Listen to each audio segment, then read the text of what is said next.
Section 3. Disassembly. This segment details the proper method for removal of individual components that make up the long block engine assembly. Those of you who work on or are familiar with engines that are not shown in this project will easily be able to relate the components depicted to your own parts and their arrangements. In order to start taking them apart, most engines have to be on the floor or on dolly wheels for you to be able to deal with the flex plate or flywheel. Don't put it on a stand yet. Most engine stands make it difficult to get at the back of the block. If you don't have dolly wheels, you should at least have the block sitting on the ground, and you'll need to support it at 3 points. If you have a manual transmission, you need to get your clutch plate and disc off of the flywheel before we start. A good place to begin disassembling is the center bolt. The flywheel or flex plate is connected directly to the rear of the crankshaft. The harmonic balancer and main pulley are connected to the front of the crankshaft. The center bolt holds the balancer and pulley in place. All of these components spin together as one piece. The center bolts usually tighten to a really high torque setting, so loosening it means that you need to stop the crank from moving while you apply the pressure. Stick a big flathead screwdriver between 2 of the teeth of the flex plate or the flywheel, and one of the alignment dowels in the block will keep the crank from spinning as you loosen the center bolt with a breaker bar or a nice big 1/2-inch drive ratchet wrench. Using the same screwdriver technique to hold the plate still, use a big wrench and loosen the bolts that connect the flywheel or flex plate to the crank. From this point on, every bolt that comes out of the engine should go into some sort of container. You can use sandwich baggies, Tupperware, or some special organizing bin. The important thing is to be able to write down where the bolts came from. We used an organizer bin from the hardware store and labeled the drawers with the names of the engine components so we could keep all of our bolts grouped accordingly. Once the flex plate or flywheel is out of the way, you can start to think about putting the engine on a stand. The entire weight of the motor is going to be supported by the few bolts that connect the block to the stand, so it's imperative to only use high-quality grade 8 bolts. Be aware that an engine stand might be too wide to fit through a standard-sized door if you need to get your motor inside. Some kind of dolly wheels or an engine cradle would solve that problem. Once you're inside or under some shelter, you can hoist the engine to a stand, and then any dolly wheels or block support can be cleared out of the way. Now for the fun, let's get dirty. How about we start with the oil? When you pull the plug, make sure that you're draining into a container that's going to hold oil and oil only. When it gets full, you can take the used oil to some kind of recycling facility. One of our engines came out of a boat that had some serious problems reported. Everything looked fine on the outside, but our first clue that something had really gone wrong was after pulling the oil pan drain plug. After a solid stream of salt water followed by nothing resembling oil, we figured there'd probably be some troubleshooting involved later. On most engines, getting the oil filter off isn't usually very easy to do by hand. There's all kinds of different oil filter wrenches that you can use, but if you don't have one handy, skip it and just hammer a long, thin Phillips head screwdriver right through it. Look out though, they squirt when you stake them. Make sure it goes through both sides of the filter, and now you have a nice lever to get even the most stubborn ones to start turning. Keep that catch container right under the filter. This can get messy. After you have the filter out and the oil pan's drained, then take the little plug and put it back in so that you can stop all the little drips. Next up, even though we drained the radiator, there's still quite a bit of water in the block itself. Somewhere on either side of the block, down near the oil pan rail, there'll be some plugs. These are the drains that let the water out. Sometimes these guys are tough to get off. Slipping a pipe over our socket wrench gave us enough leverage on one of the motors, but on another engine, the plugs had Allen bolt heads, and even without a pipe helper, we stripped out the plug. The strip plug is just going to have to wait until later. If yours came out okay, have some kind of bucket ready. If your engine has some miles and some grime on it, then when you pull this plug, it's most likely just going to trickle a little bit. If you get a screwdriver and give the hole a good poke, then the rest of the water jacket should empty itself pretty quick. After draining, those plugs can go back in and keep the water drips at a minimum too. If you have accessories that have a V-style belt, there will usually be some type of pivot bolt and one or a few other locking bolts. Loosen them until you can get the accessory to pivot, allowing slack in the belt. When you pull off the belts, you should keep them in the same order they were on the engine. Wrap them in place with some tape and label which way the front of the engine is. Only do this if you think the belts are reusable. If your engine has a serpentine-style belt, loosen the bolts for the tensioner and there should be enough slack on the belt to remove it from the pulleys. If your fan is still in place, you can remove it now as well as the water pump pulley that's behind it. If your alternator is still there, you could pull it next. Some types of engines have hidden spacers in different places to line up brackets and pumps and pulleys. On this engine, there was a little hidden spacer behind the alternator bracket. Every engine design is different. Keep an eye out for little particular arrangements of accessories and brackets as they come off. As mentioned before, during the removal, this is a great place to take notes, and draw diagrams, or take pictures even. All the bolts and any loose pieces like that little spacer have to go into an organizing bin or some kind of bags that are labeled. Wherever you can, leave exterior accessory pieces connected to ease the reassembly later on. Any nuts or bolts that can go right back where they came from after the accessory is pulled will be helpful. If your engine has a mechanical fuel pump, it's a pretty easy one to pull. If there's a steel fuel line, you should disconnect it first. On some engines, when you're pulling it out, you need to work it around the lever that's attached to it. On other engines, there's this fuel pump cover plate with a rod that hides behind it that gets pushed on by the camshaft. Get ready for it or it'll drop out on its own. The boat motor gave us another hint that there was something interesting going on inside it. You could do your water pump next. If you want to get some pulleys off easily, take your actual fan belt, run it around 2 of the pulleys, and then you'll be able to loosen all the bolts. The pump itself is usually pretty straightforward. Pull the bolts, give it a whack or 2, and it'll be free to go. You might as well get the main pulley off while you're in this area. Keep these main pulley bolts handy. Now you can see the harmonic balancer, sometimes it's called the damper. The balancer on many engines is pressed onto the nose of the crankshaft and can't be pulled off by hand. You need to use a harmonic balancer removal tool that will thread into the same holes the pulley was held by. If the crank starts to spin, you can try to jerk the bolt once or twice, or turn even slower. If you don't have a way to keep the removal tool from spinning, don't worry. We can wait and remove the balancer later after the oil pan's removed. Moving to the exhaust manifolds, there were a few air conditioning bracket pieces on this engine that come off along with some of the manifold bolts. Make sure you label the order that the bolts were installed in situations like this. Only use 6-point tools here. It'll lessen the chance of stripping the head off of one of the bolts. The hose and tubes in the top of these manifolds are part of this motor's air pump system. We just left them attached to the manifolds. When the plug wires are out of the way, we've got a clear shot at the spark plugs. As you pull them, keep them in the same order that they were installed in the heads. If you notice any super dirty or damaged plugs, you'll be able to trace them back to a particular cylinder or a set of valves as long as you keep them in the same order that they were in the motor. If a plug or 2 are corroded and they just break off in the head like a few did on our boat motor, you might as well just leave them for the machine shop to deal with later. Now take a look at the distributor where it meets the block. There's one bolt that pushes on a clamp that holds the distributor in place. Pull the bolt, pull the clamp, and then the distributor comes out.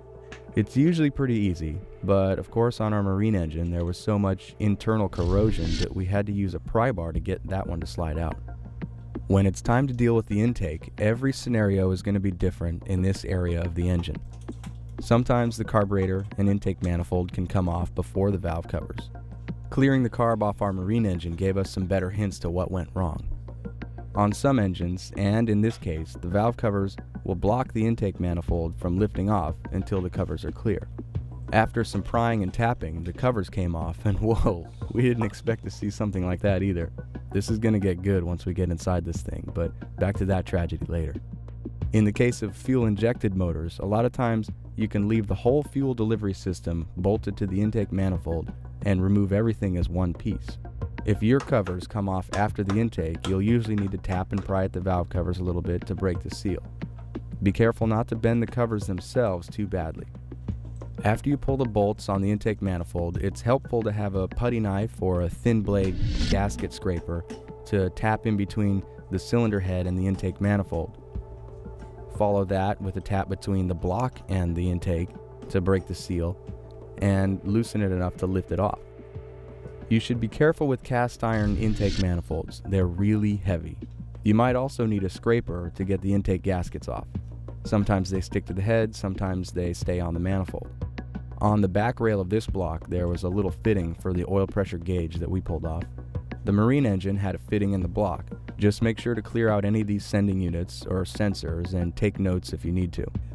Oh yeah, what was under the intake of the boat motor, you might ask? Well, you might have guessed that one. Hopefully your situation doesn't look quite as bad as this, but in any case, the next thing to do is to get the valve train apart. The valve train is made up of all the parts that are associated with the opening and closing of the valves. The valve train controls the mechanical timing of these events. The camshaft, lifters, push rods, rocker arms, valve springs, and the valves themselves all make up the valve train. To take all this apart, we start with the rocker arm nuts. Some engines have rocker shafts that the rocker arms are mounted to. The entire shaft is usually unbolted and lifted off as one piece. There's one extremely important tip to know before you ever pull apart any pieces of the valve train. When the valve train is taken apart, everything has to be organized so that during reassembly, the parts will go back into the exact same positions that they came from. Otherwise, excessive wear will happen if the parts aren't matched back to their original placements and paired with their companion parts. However, this only applies to parts that are going to be reused. If you get new components, they can be mismatched. Goodson Tools has a great valve train organizer tray that'll keep all the loose parts in the right order.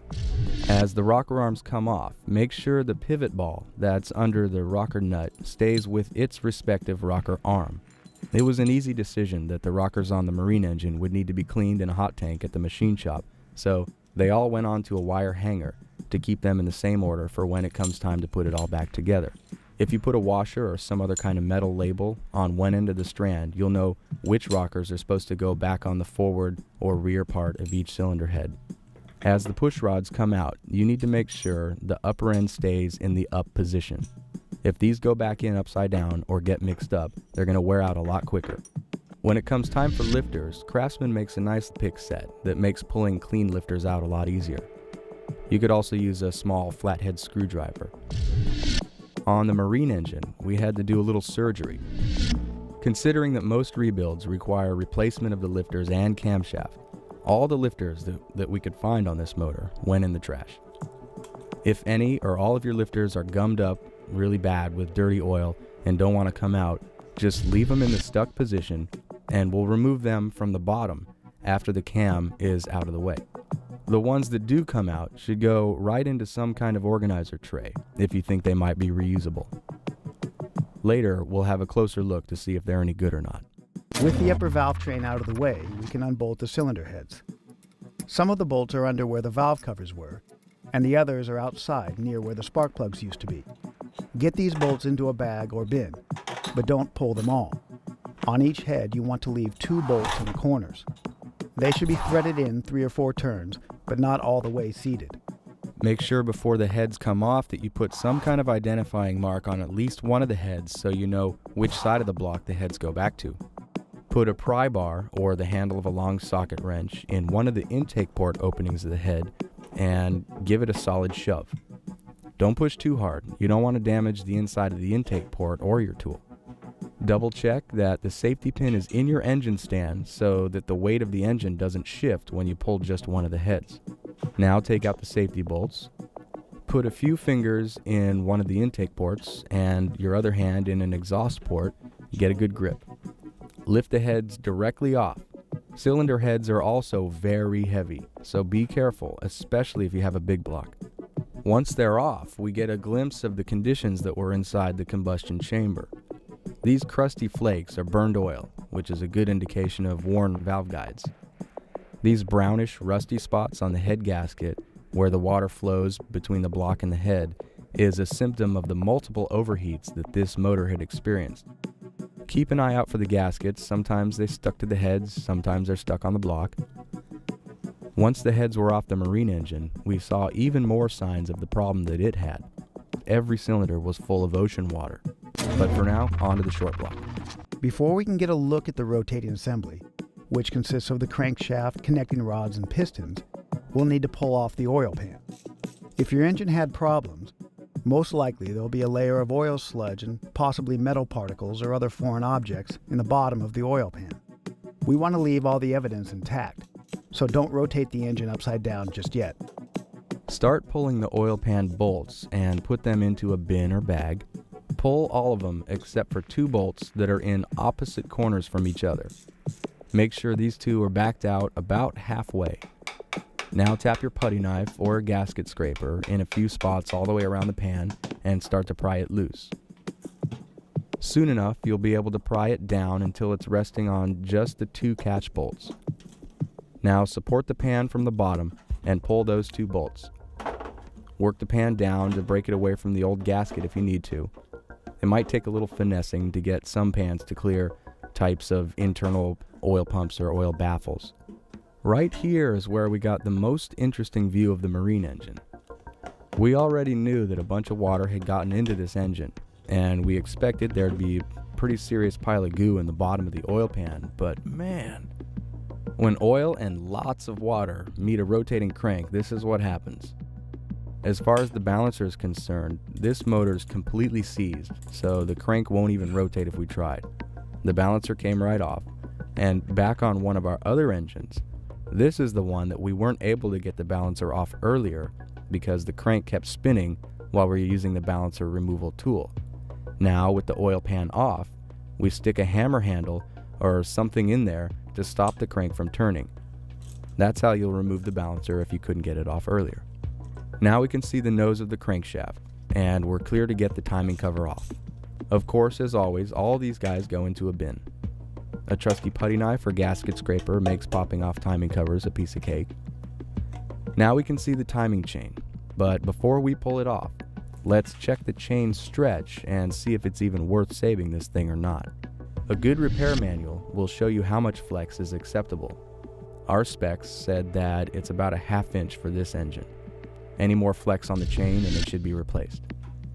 On one of our other engines, it was pretty easy to tell by eye that the chain was ready for the trash.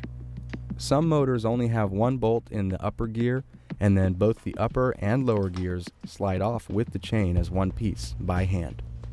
Other types have multiple bolts that connect the upper gear to the camshaft, and then the upper gear and the chain would come off separate of the lower gear. The lower gear on these types of engines are pressed onto the crankshaft nose. You're going to need a gear puller to remove them. Sometimes auto parts stores rent or even loan out specialty tools like this type of gear puller.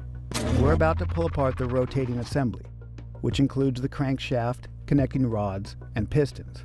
This is much easier to do with the motor flipped upside down. But remember before you flip it over that there is still probably a bit of water hiding in the block. This is the block that had the stripped water plug, so one side of the block only had a little water left, but the other side still has quite a bit left. This is one of the best reasons to have one of these engine stand trays. There are a few items that need to come off just before the rotating assembly can come apart. Let's have a look at the oil pump. On this particular engine, it's as easy as it gets. Unscrew the 1 bolt that goes into the rear main cap and pull off the pump. Some pumps have 2 bolts, and even other systems have a few other bolts that hold the pickup tube and screen in place. As our pump came off, you could see the plastic collar that holds the oil pump drive rod onto the pump. If your motor has a windage tray to keep oil from splashing onto the crankshaft, you should remove it now, as well as any kind of internal dipstick tube extension that might be inside the oil pan area. Now we get to this motor's major symptom. The decision was made to rebuild this particular engine when some knocking noises were heard coming from deep inside the engine. It sounded like this. A spun rod bearing was suspected, and after pulling the oil pan, the suspicion was confirmed. These chunks of metal found in the oil pan used to be bearing shells. They actually used to look just like the ones pictured on the right. This engine had bad valve stem seals and guides, and oil was being burned in the combustion chamber as we noticed before. The oil level got too low, oil pressure dropped, and the rod bearing heated up, got chewed up, and was spit out into the oil pan. Regardless of the appearance of the connecting rods, you absolutely need to label them before they're removed. You can do this with a number punch set or with a regular old center punch. Having a crank turning socket or a similar tool on your crankshaft is going to be very helpful for the remainder of this rebuild. Alternatively, you could reinstall your balancer and the center bolt if this is going to be your only option for turning the crank. The connecting rod has a cap that will be removed, and then it will need to be replaced in the same orientation. It should be labeled in two places, above and below the parting line of the cap and the rod body. If you like, you can also label the main caps of the block with a punch set. Some kinds of caps are easy to mix up if they don't have a label already. Now we can start pulling pistons. The number 1 piston has the number 1 connecting rod. Start by unscrewing the nuts for the rod cap. When they're off, you'll need to remove the rod cap. To do this, you will whack on the end of the rod bolts that are pressed into the rod body. You can use a punch, or you can hit the bolts directly if you have a brass hammer. When the cap separates, you can pull it off by working it back and forth and pulling on it. If you look inside the cap, there should be half of a bearing shell there. If the bearing shell isn't in the cap, it would still be stuck to the rod journal of the crank and you need to pull it off, or it might have fallen. Next, you should slip some protector sleeves onto the rod bolts to keep them from scratching the crankshaft and the cylinder walls as the piston and rod come out. Slip one of the protectors onto each of the rod bolts and make sure they seat all the way. Another little trick is to take 2 of your longest head bolts and thread them in a little bit by hand, and then stretch a few rubber bands across them about an inch or 2 away from the block deck. You could also use some thin wire or string instead if you want. Next up, you'll need a wooden dowel about as thick as a broomstick and maybe 2 feet long. You'll want to move the rod journal of the crank to the center line of the cylinder bore and place your dowel on the piston right about here. Before you start beating on the piston though, consider this. While the motor is running, the piston rings slowly wear away part of the cylinder wall and create what is called a ridge. Higher mileage and harder worked engines develop more severe ridges than other motors. Carbon buildup also adds thickness to the ridge of a cylinder, but can be removed with a razor blade. A thick ridge can make it more difficult to bang the piston out. Many people believe that a ridge reamer can be used to cut the ridge and ease the piston removal. We don't recommend using this type of tool. They're difficult to use and don't provide a precise cut. Even if they work, you still have to have a machine shop bore out the cylinder. This leaves only one reliable way to get your pistons out of ridged bores. A bunch of nice solid hits to the dowel in the right spot should have your pistons out in no time. In extreme cases, like with our marine engine, the pistons might be frozen in their bores by a bunch of corrosion. A wooden dowel might not be strong enough for the job here. You might have to switch to a metal rod of some sort and then put some strength into the hammer blows. Occasionally, a piston ring or maybe a piston skirt might break when you're banging out old pistons. This is actually acceptable because you need to consider that to fix the ridge problem, your cylinders are going to have to get bored out, and that would mean that new pistons are going to be needed for the larger bores. Back to a regular scenario, when your pistons do come out, the rubber bands or wires should stop it from dropping and causing any damage to the piston or your bores. Then you can slide the piston out. Be careful not to scratch the cylinder walls with the edges of the connecting rod itself. Moving on to the other pistons, sometimes it helps to start by lightly tapping on the cap on the side to loosen it up a bit. This rod bolt had to be hit pretty hard to get it to separate. When your protector boots are back on the rod bolts, you'll want to line up the rod journal with the bore center line again and bang away until it pops out. If you have to hit the piston really hard to break the rings so that it'll pop out past the ridge, the rubber bands might break, or a piece of string or something, so you might want to have a friend there ready to catch it so you don't cause any more damage than necessary. Here's a close-up of one of the rod journals and the damage that was caused by running an engine with a spun rod bearing. This crank had been machined undersized in a previous rebuild, and the damage was so severe to this rod journal that this crank couldn't be saved by having it cut. As the pistons come out, it's nice to keep them in their proper arrangement according to how they were installed in the engine. A 2-liter bottle rack that you could get from a local convenience store makes a perfect container for 4, 6, and 8-cylinder engines. Put some labels on the side of the container that match the cylinder numbering of your engine. On to the crankshaft. A nice long breaker bar is the best tool for loosening these bolts. Some blocks have 2 bolts per main cap. A 4-bolt main block, like this one, has 2 on the front and rear main caps, and then 4 per cap on the center 3 main journals that hold the crank in the block. Getting the main caps off can be tricky sometimes, especially if they have long alignment dowels. Just make sure the bolts aren't threaded in and hold them up halfway out of their holes, and then tap on the undersides of the bolt heads. Alternate from bolt to bolt until the caps are clear to pull off. When they're out, you'll find that half of the main bearings are in the caps. If your block has a one-piece rear main seal, you'll need to pull off the adapter and the main seal now. Hopefully, you'll be able to get it past the engine stand adapter. If not, you're going to have to take the block out and set it on the floor so that you can get the crank out.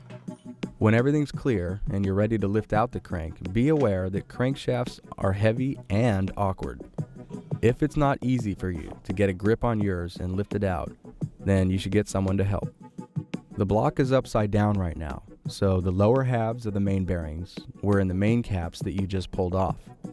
The upper halves of the main bearings are here in the block.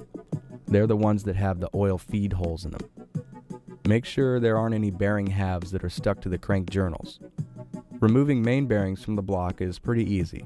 Push them from the center, sometimes just your fingers work. Every now and then you'll have to push on the side of one with a screwdriver. Just be careful not to scratch the bearing if you think it might be reusable. One of the bearings will be larger and have sides on it. That's the thrust bearing. It can get worked out of its groove by slipping a small flathead screwdriver or maybe a pick or something like that into the alignment slot and just prying it up a little bit. Main bearings can break loose and spin if there's a problem, just like our rod bearings did.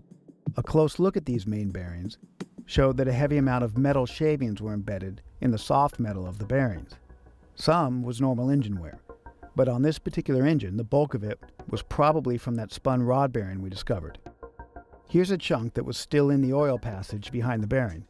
After comparing these to the rod bearings, the whole set went in the trash. If there are visible patterns of wear on the bearings, or if the copper core is showing through in some areas, they're probably junk.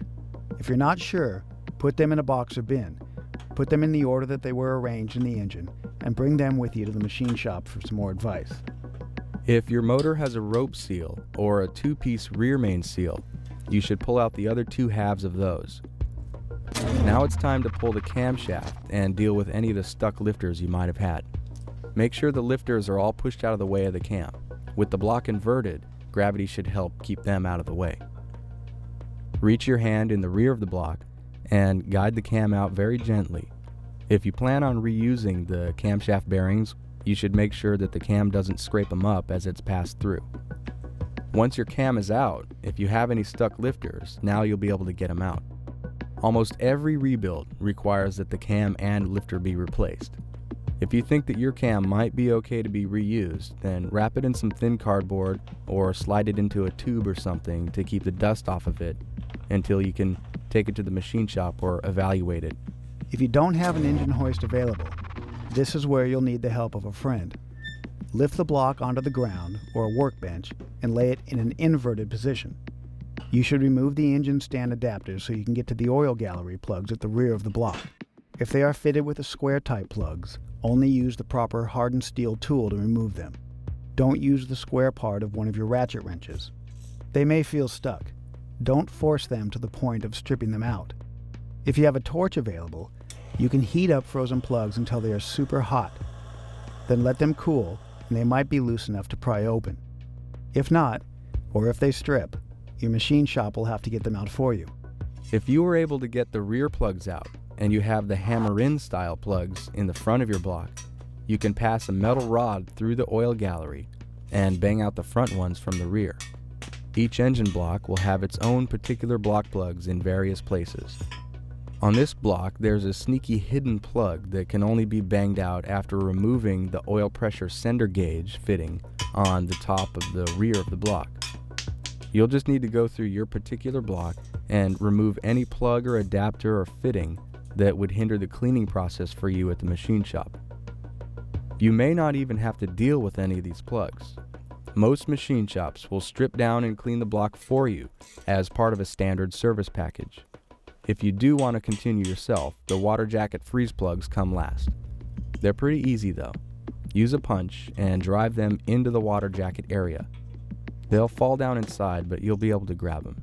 Use something like a pair of large channel lock style pliers and then grab the edge of the plug and just lever it out. If space is tight, hammer the plug to the side until you can grab enough of it to pull on.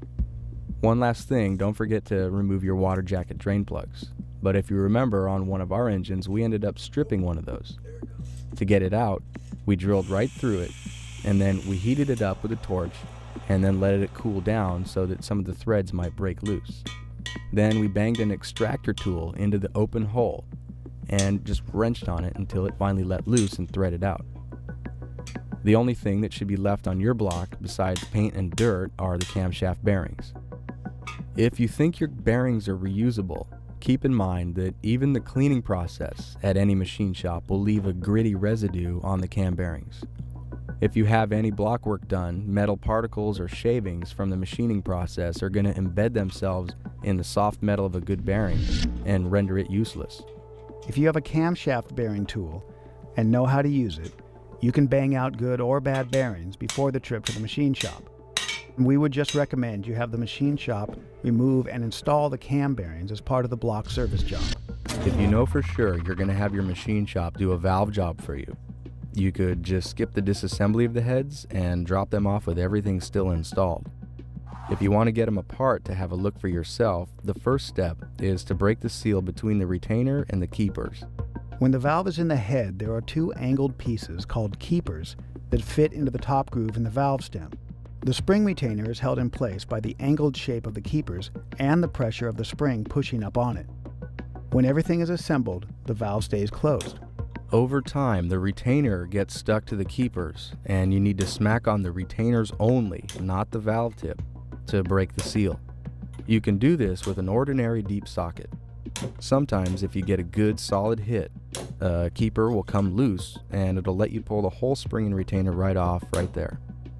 For the rest of the valves, you're going to want to use one of a lot of different types of valve spring compressors. This type of spring compressor is easy to use, but you do need to have strong hands to squeeze it. There's also other types you can get like this one, but they're a lot harder to deal with because they have a tendency to pop off the spring. But whichever tool you decide on, it's going to push the retainer and squish the spring. You'll need to compress the spring far enough so that the keepers will have enough room to slip out past the retainer and the valve tip.